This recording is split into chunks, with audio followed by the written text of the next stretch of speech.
శ్రీ ఇష్టకామేశ్వరి సమేత స్వయంభు శంభులింగేశ్వర స్వామి తల మీద గంగాదేవితో వెనుక పార్వతీదేవితో వెలిశారు. ఆ గంగాదేవి ఎప్పటికీ ఇంకిపోదు. అది వానాకాలం అయినా సరే, ఎండాకాలం అయినా సరే అలానే ఉంటుంది. అలానే ఆ వాటర్ పైకి కూడా పొంగిపోవు.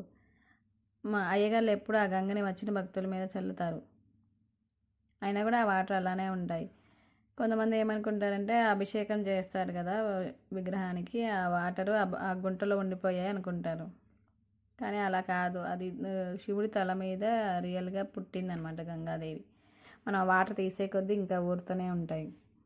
ఇంకా శివుడు ఇక్కడ అర్ధనారీశ్వరులాగా వెలిసారనడానికి ఈ విగ్రహం వెనక భాగం చూస్తే మీకు అర్థమవుతుంది. వెనక భాగం అంతా జుట్టులాగా నల్లగా గీతలు గీతలుగా ఉంటుంది.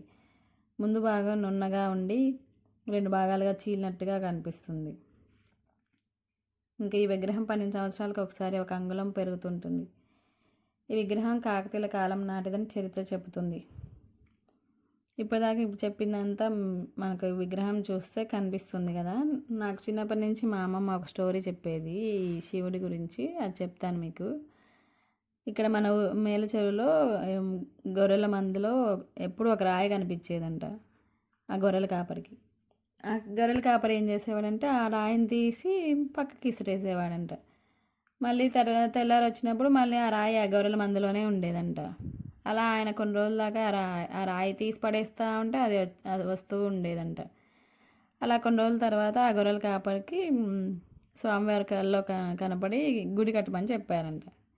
ఇప్పుడు ఆ చిన్న గుండాయే ఇప్పుడు ఇంత పెద్దగా పెరిగిందనమాట.